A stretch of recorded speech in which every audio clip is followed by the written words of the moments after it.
Thanks to those of you that stayed, and welcome to our panel. It's called Gen Z Utopia, the Transformation Economy. And we're going to kick off by just exploring what the transformation economy is. Well, it's just like the experience economy, actually, with one small difference, is that experience is supposed to transform you. It's supposed to make you a better person, to enrich your life, to leave you better off mentally, physically, socially, spiritually, probably not financially if these guys have anything to do with it. But there's multiple evidence out there in mainstream media that Gen Z are doing this in droves, right? They're stealing the hobbies and the pastimes of our grandparents. They're going bird watching, they're going hiking, they're joining book clubs, and all of this is done in the absence of alcohol and recreational drugs, which is a huge step change from the generation before. So why are they doing this? Well, this cohort, this generation, are experiencing huge mental anxiety. They're the loneliest generation, if that's to be believed, out there, and they are increasingly looking for wellness. So debunking all of this for us is our expert panel that we've assembled, the best minds in marketing. And I'd like to start off by asking if you could introduce yourselves briefly and your role in the company and what you do. And then just answer this one simple question: has hedonism for this generation changed in your sector? Yep, I can kick things off. Yeah. So I'm Negla Abdela. I'm the Managing Director of Ministry of Sound record label, which was an offshoot of Ministry of Sound nightclub. And we're part of the Sony Music Group. So we have a dance label that is traditionally steeped in dance music and has had a 20-year history in that kind of culture, and is now broadening out into other genres and international artists.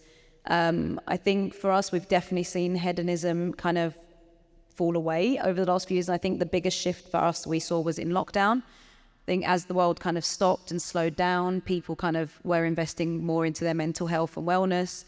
And music just took on a different function for them compared to being out previously, drinking, clubbing, festivals, and kind of indulging in that culture. Music became more of a soundtrack and uplifting source within lockdown. Great, we'll dive into that more in a moment, but let's go to Rory. Hey everybody, I'm Rory, the brand and marketing director at Gymbox. Gymbox, if you don't know Gymbox, we are what I like to say the antidote to boring gyms. We try and make working out as fun as going out, and what we're kind of well known for are particularly our classes and doing kind of really innovative kind of classes that are kind of creative, unique. We have like our nightclub interior designs, we've got DJs in the club, we've got events and panels. So we've got a fitness. I think to answer your question, Paul, is we've seen a real change between certainly my generation who would come into the gym and try and smash out a workout in 45 minutes, kind of functional transaction in and out. We're seeing more kind of community-led social experiences where people want to come in and train as a community, as a group. We're also seeing a shift in times where people actually want to come on a Friday night and learn a discipline or do an event, as opposed to earlier generations who just want to go out and get pissed on a Friday night. So there's a big kind of shift in the pyramid, certainly in the fitness industry, and we're kind of seeing that constantly change, and we're having more kind of experience-led classes and activities happen with this generation. Thank you. And last but not least, Alice. Hello. So I'm Alice, and I'm head of brand at Trip. Trip is a wellness brand that creates delicious, functional drinks that help you find your calm. And it's on a mission to become synonymous with calm in the same way that Red Bull defined the 90s, became synonymous with energy. That is what Trip wants to be for this generation.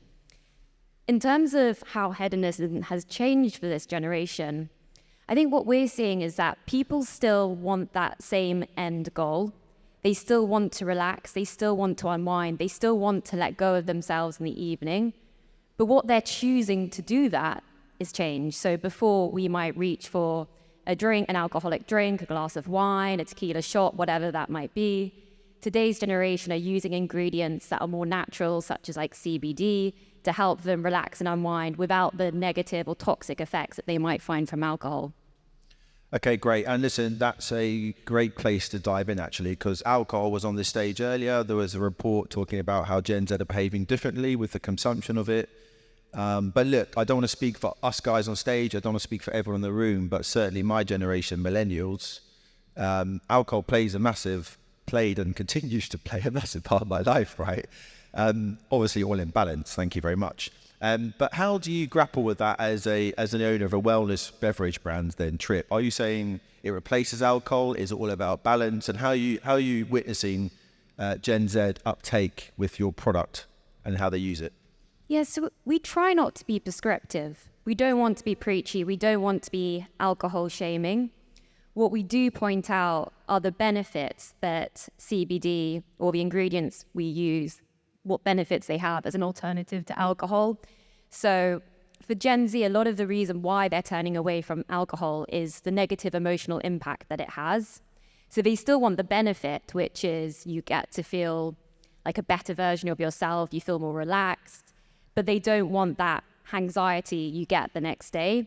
So that's something that we focus a lot of our education on in terms of you can still drink, you can still get that lovely like softening, but you don't get the anxious feeling the next morning when you're like, oh my God, what did I say? What did I do? Please, someone help me. Yeah, we'll know that feeling. Negla, come to you. How, you can take or leave the alcohol question, but how have you witnessed your fan base and how they interact with music, with artists, with your brand?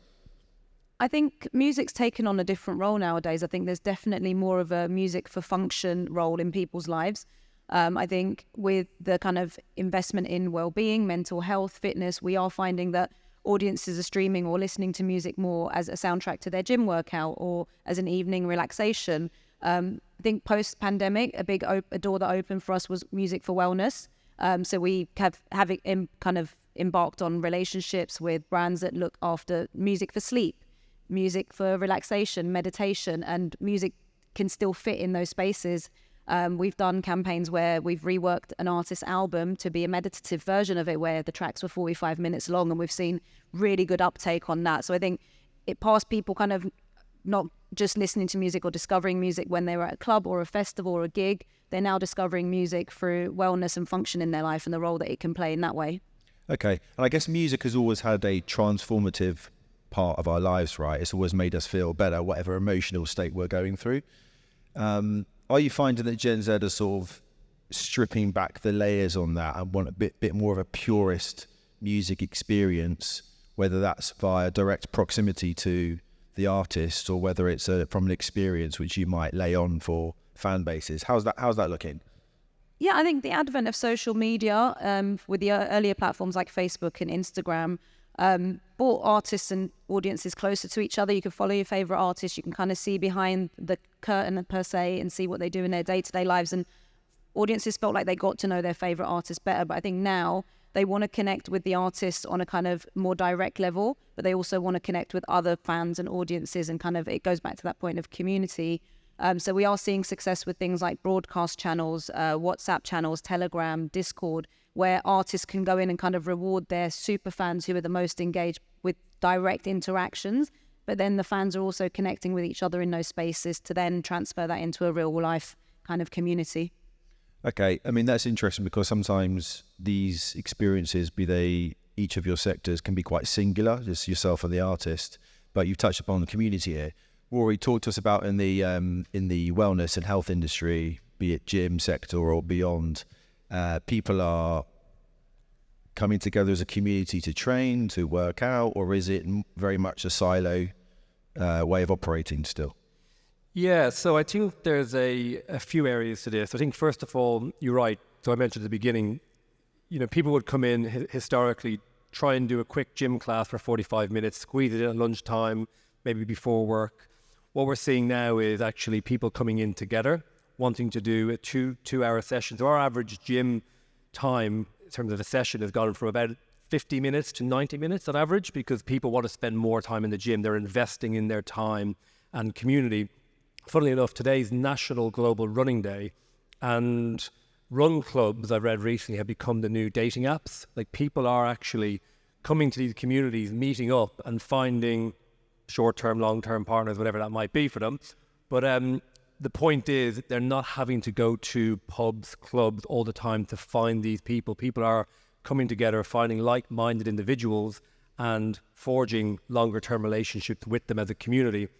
I think what we're seeing in the fitness industry as well is, I guess, two things. One of your points, Alice, around experiences, not having that anxiety, is they still want experiences. They still want really good experiences. So what we're having to do are put on classes that, for example, Beyonce has put country music back on the map. So what we've done is we've created this kind of line dancing class called Hoedown Showdown, where you can come in, you get cowboy boots, you get a hat, and actually it's a dance class for fitness. You're learning, line dancing, but also it's an experience, you're meeting people, and events like that are kind of bringing more and more people together. The other point, I think, what we're seeing as a big change in the younger audience is they want disciplines. So what I mean by that is they're not just coming in to work out, they're wanting to do, so our combat categories and our dance categories are flying because they're signing up for an 8-week course in martial arts, Brazilian Jiu-Jitsu, combat, boxing. Also, pole dancing on Friday nights is one of the hardest classes to get into. There are people who are coming and learning how to pole dance collectively over an 8-week course, and they're kind of doing that as groups. So they're actually, we're seeing more and more kind of, Friday night classes and communities coming together. So it's completely kind of flipped fitness on its head in terms of how people are experiencing the gym and how they're actually consuming our brand. And then Alice, I have to come to you as well. How do you understand and observe your fan base consuming the drink? Maybe if they, I give the example, I'm sorry to put up alcohol again, but turn up to a party with a 4-pack of lager, right? Or whatever it was. Do the audience adopt that behaviour? So do people now, shout out to you also, you've just had your new TV ad out, right? Which is all about a sense of calm for the personal sense. But how do you see people sort of operating in pact with your product? Is that social experience wrapped around the trip philosophy too? Or is it something that's should be enjoyed only singularly? Well, Trip's got quite a broad offering. As we position ourselves as find your calm in the everyday chaos. So that means that the product is relevant for all those moments of everyday chaos, whether it's having a trip before you try and commute to central London on the Central Line. It's whether, you have a trip at the end of the day after you've had a stressful day at work. It's whether you decide to drink Trip at an event instead of drinking alcohol. It fits into many occasions, which means it has a really broad appeal and can work for numerous moments. In terms of sort of those more social settings, one of the things that Trip has tried really hard to do is create a drink that can stand on its own 2 feet with or without that functional element. So it's a drink that has a delicious tasting flavor, which for a lot of functional drinks, they focus too much on like the functional element of it, that's what they're building their brand on. Whereas Trip has always been about creating a drink that tastes as good as your glass of wine or your gin and tonic. That it has the same elevated experience, that you don't feel like you're making a compromise. You're not making a lesser choice for your wellness. You're making an equally good choice for your wellness. And talk to us about some of the challenges as a brand side person, about how you've navigated the narrative around CBD, which I know is a big challenge for you guys. Yeah, so CBD has a lot of restrictions, which is tough as a marketeer, but it's also worked in our favor because Trip has never tried to build a CBD brand. It's been a brand first. And if you look at all the big drinks brands out there, they stand for something above their ingredient. So Coca-Cola, apart from sugar, I probably couldn't name an ingredient in Coca-Cola. Coca-Cola stands for happiness. Red Bull stands for energy. It doesn't build itself as this has X amount of caffeine in it. So Trip, it's always been about building a brand that stands for calm. CBD is one of the ways in which we deliver that. But we've never tried to go really hard on the CBD narrative, and that's really worked for us. It's meant we've avoided some of the tropes around the drugs, like, in the category. It's meant that we've stood for something more, which is ultimately more appealing to people when they're making that decision whether to buy us. Okay, great. So open question to all of you guys. Talk to us about the sort of, particularly in the audience, we're going to have a lot of people representing brands here or working in-house and marketing. So talk to us about what the new playbook or rule book looks like for marketing to Gen Z. particularly if this is about, the transformation economy, particularly when they are so demanding of what they want out of their relationship with those brands or the artists or what have you. What's the stuff that you've had to sort of throw out the window and reconsider, and what are the sort of new rules of engagement that, so you don't lose your sense of fun? Because sometimes I think we all feel we have to sort of tread on eggshells around Gen Z, right? Because, a lot of people, they get a lot of bad press for saying that they're the woke generation and et cetera, and they're still the future of your brands, right? Because they're going to consume it now. They're the future of our economy. So what are the new tactics that you're employing and the strategies you're employing to engage them and keep that sense of fun? So what we've had a look at is we've leaned in. So in the past, we kind of have this view, or I have a view, is the customer is normally wrong. Like, we normally don't listen to the customer, because if we listen to customers, we'd just be like every other gym, and we would do what Pure Gym do, or every kind of other gym does. So we've historically ignored what our members and prospective members want and just served them what we believe is interesting and different. What we have picked up on, however, is we're probably failing this generation in the last probably year. So we've looked at our offering and almost engaged with a lot of our staff are in that generation. So we say to them, what is it that you need? And it's not just about physical health, it's mental health. So for us with the playbook, what we've done is we on a first gym to launch like a kind of a mental health category, but done in a gym box way. So not to lose the fun. It's not about come in and, cry on my shoulder kind of thing. But we have done classes like brain dump, which is an opportunity for you to come in and journal and kind of write down what's on your thoughts. We've had workshops which are traumatic breath work, where you can come in and almost let go and release and almost give them this safe space to do it. Now, it's a bit of a PR stunt, don't get me wrong, in terms of us putting our gym box spin on it, but actually I think it's done well, because actually it's not too righteous. It's kind of done in a kind of tongue-in-cheek way, but it is also, there's a brand truth behind it. It's really helpful.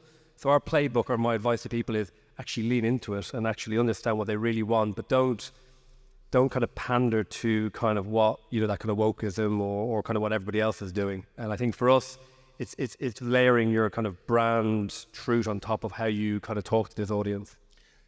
Do you get any backlash from that stuff out there from, people on social media or, mainstream press?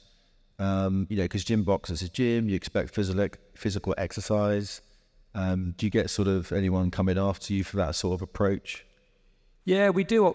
We get people all the time, but that's not just in this particular kind of category and marketing. Our marketing is meant to be a little bit divisive, a little bit kind of Marmite, you either like it or you don't. And I think as long as we feel in our gut and it's the right thing to do, we kind of, we're quite thick-skinned. You have to almost ignore that outside noise. I don't think we'll always get it right. You evolve it, because this is an ongoing kind of, this generation. We're learning, we're understanding, we're adapting, we're putting classes on. Some do work, some don't work. But I think as brands and brand leaders, you've got to try something different, and you've got to almost kind of evolve with different, because I think if we continue to kind of pander to millennials, we wouldn't have a business in 6 years, because this group are coming in and they're going to be the new generation. And we've got to adapt our product offering accordingly. So you've got to just kind of ignore the outside noise where you can. Negla, same question to you. So you're launching a new artist, right? They're going on a tour, or you're launching a new EP. EP? Do people still say that? EP? Okay. Such a millennial. There you go. You got. Thank you. You've got an empty spreadsheet ahead of you. You're plotting out what the marketing tactics look like. What's the new things that you're looking at, which the Gen Z audience are really going to engage with? I think we've pivoted quite a lot in the last few years into kind of more storytelling mode with artists. I think with the advent of streaming and how big that's got, there's more artists being released every Friday, and there's, so much choice out there. Gen Z audiences have they're past being advertised to. Editorial playlists sometimes feel like advertisements them as well, like certain artists are getting pushed to them, so they want to feel like they're discovering artists off their own back. So we've kind of, with the success of TikTok's become a massive discovery tool, because the algorithm works different from other social media platforms, where you kind of see what you follow, whereas on TikTok things get surfaced to you that are popular.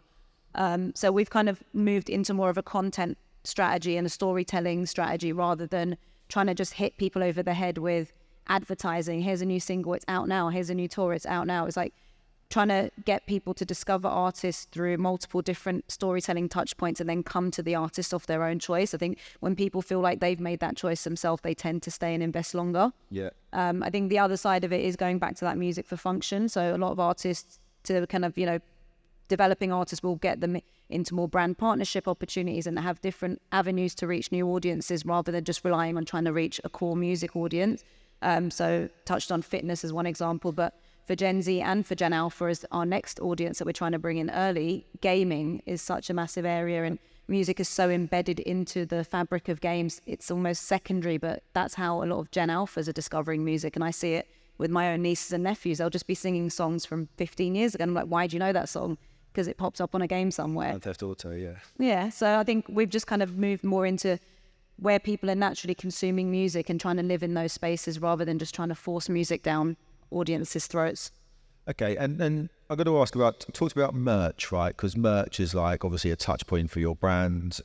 Gen Z, particularly as I witness it anyway, from what I see out there, have really leaned into the merch of brands, right? Suddenly it's cool to wear like a brand that you interact with, whatever it is on your cap or your jacket or your t-shirt, because, it's in vogue.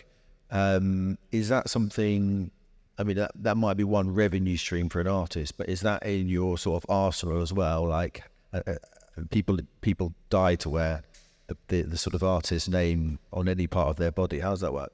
Yeah, I think, you have your traditional merch that people would kind of go to a gig, buy a t-shirt to kind of remember their experience at that gig, and that was the relationship. Whereas now I think in telling artist stories, showing the depth of their creativity, it always spans outside of music. So for some artists, they do the artwork, they design the videos, they have fashion brands.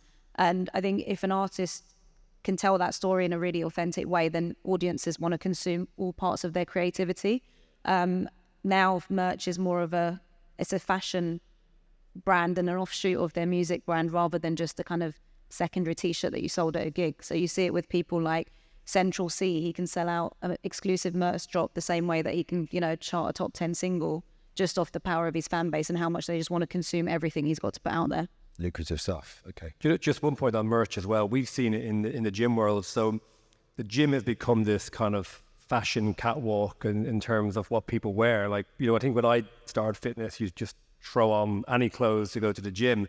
Now you walk in and it's like, going into Leicester Square or Shoreditch or wherever you're going to go on a Friday night. People are dressed, Sweaty Betty, Lululemon, Gymshark, whatever it might be. And there's a real move to kind of fashion and merch in the gym, so much so that we've launched our own kind of gym box range that you can currently just buy in club, and to try and tap into that and almost become kind of, that athleisure brand as well. Not to compete with Gymshark or anyone, we could never do that, but I think merch has become this kind of, for that new generation, again, for me, it's like a walking billboard, but actually if you can create that social cues, racial social cues, exactly, and have the Gymbox brand out there as something that people desire to wear, it's going to be huge for us.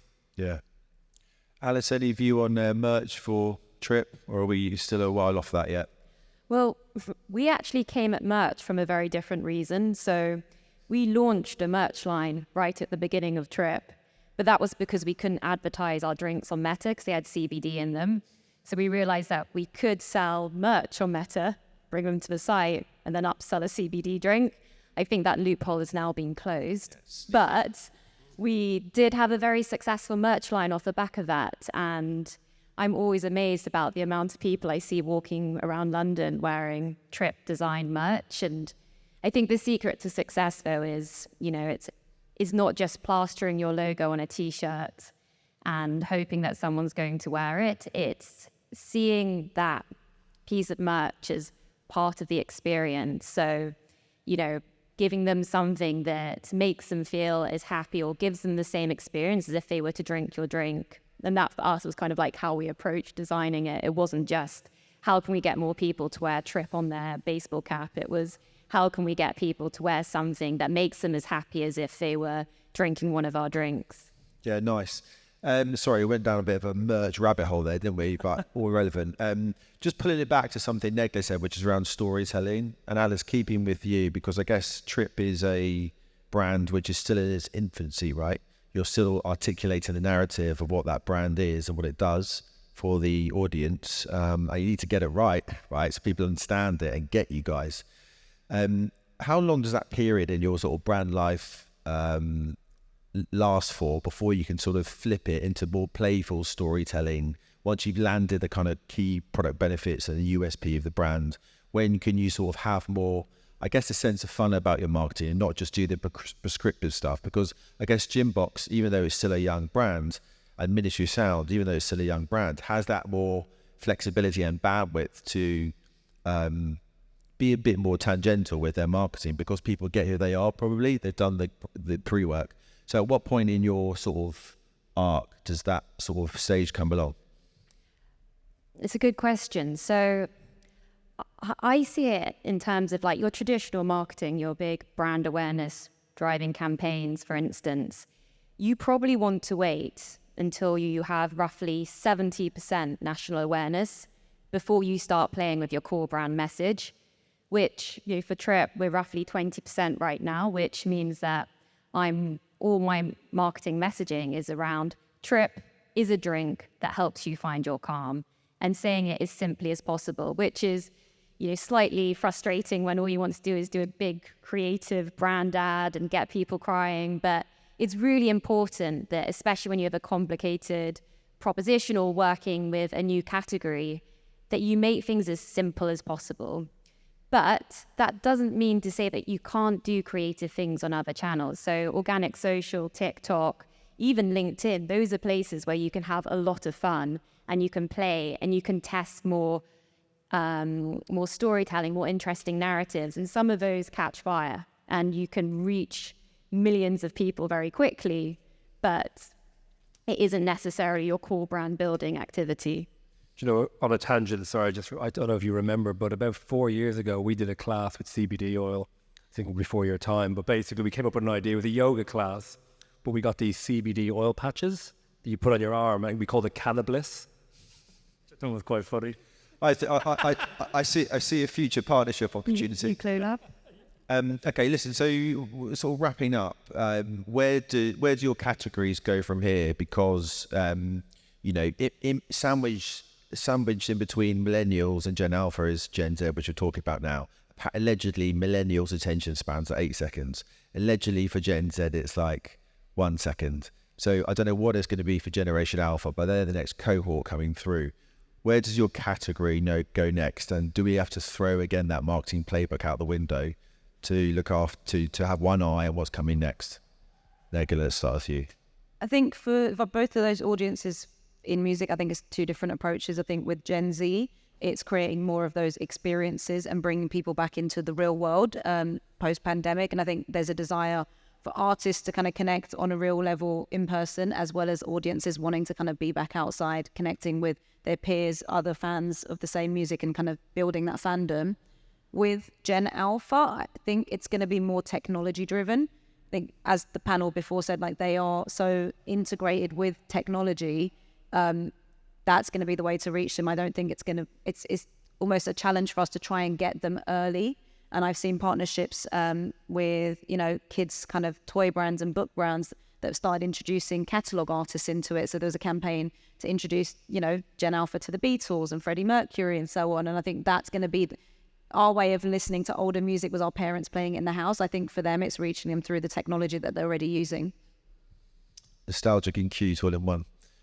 Rory, what's next? I think fitness is always going to be there in real life experience. Yes, technology and everything is going to be, you know, ever present. I think that whole kind of aspect of, you know, post-COVID, working from home, doing online workouts and stuff. But I think staying in you know, Gen Alpha, kind of Gen Z, it's still that kind of experience-led piece. And I think it's going to be how you adapt that and how it's more relevant to topical and societal trends. And I think it's about kind of evolving with this audience and understanding kind of what are the things that make them tick in that industry. And I think it's about just kind of serving them that kind of comms and kind of really just tapping into that kind of insight in terms of what they're looking for. Alice, to finish.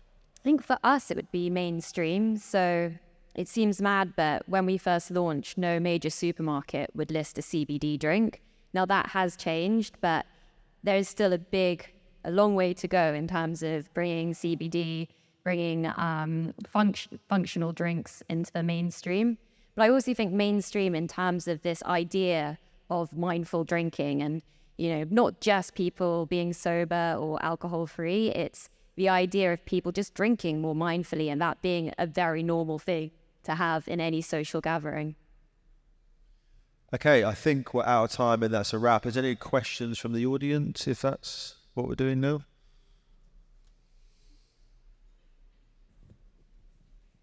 There is still time. We're good? Okay, thank you very much, guys. Thank you.